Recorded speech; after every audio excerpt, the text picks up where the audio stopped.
સાવરકુંડલા તાલુકાના દોલતી ગામ શ્રીમદ ભાગવત જ્ઞાન યજ્ઞનું ભવ્ય આયોજન કરાયું, જેમાં મેલડીમાં ધામ સેવક સમુદાય શ્રી કથુભાઈ ચંદુ નજુભાઈ ચાંદુ તેમજ આ કથામાં મુંબઈ, અમેરિકા, સુરત જેવા વિદેશમાં વસતા આ ગામના વતની વાણિયા પરિવારે આપી હાજરી અને તન મન ધનથી સાથ અને સહકાર આપ્યો હતો, જેમાં આપણા વિસ્તારના અલગ અલગ જગ્યાના માતાજી સાધુ સંતોએ હાજરી આપી ને રૂડા આશીર્વાદ આપ્યા હતા.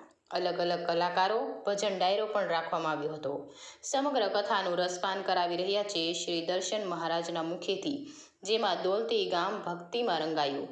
સમગ્ર કથાનું મીડિયા કવરેજ શ્રી ઇરફાન ગોરી, પત્રકાર અનકભાઈ વાળા, GTPL અમરેલી જિલ્લો.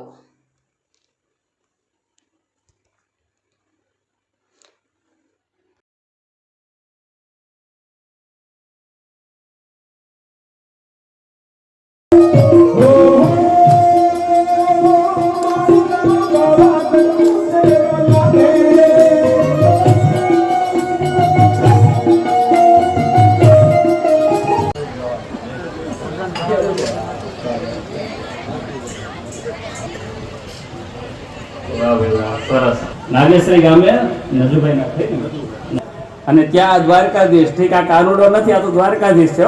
ત્યાં પરણવા માટે આપણી ભારતીય પરંપરા છે. લગ્નના દિવસે હંમેશા જે વ્યક્તિ લગ્ન કરવા જાય છે અને આગલા દિવસે એના ફૂલે કાંઈ છે. ગામડામાં આજી પરંપરાઓ છે. દોલતી ગામે અને શમશાનના પટાંગણમાં આજે દેવી ભાગવત કથાનું આયોજન છે, એના વિશે આપ શું કહેવાનું? આજે પહેલાં પ્રથમ તો દોલતી ગામના જે સ્મશાન ક્ષેત્રની અંદર જે દેવી ભાગવતનું આયોજન થયું, કથા તો આપણે હરેક ક્ષેત્રે થતી જ હોય અને અત્યારે પહેલાંના સમય કરતાં અત્યારે જોઈએ તો કથાઓનો દોર પણ વધારે છે, કથાકારો પણ એટલા છે. પણ એમાં ખાસ કરીને જે દોલતી ગામના અંદર જે સ્મશાનની અંદર જોઈએ તો આ એક પ્રકારે જોઈએ તો શિવનું સાનિધ્ય અને એમાં મા ભગવતીઓ દેવીનો ખાડો, કારણ કે દેવીની કથા છે એટલે દેવીનો ખોળો કહી શકાય. તો દેવીનો ખોળો છે એમાં શિવનું સાનિધ્ય એટલે શિવશક્તિનું સમન્વય થયું છે. આવું સુંદર મજાનું આયોજન જે છે તો એ ભગવાન શિવ અને શક્તિના રૂડા આશીર્વાદ એના પ્રતાપે થયો અને જે કાંઈ ગામ સમજતા જે કાંઈ આજે પરિવાર, આખું ગામ છે એક પરિવાર બનીને આયોજન કરે છે.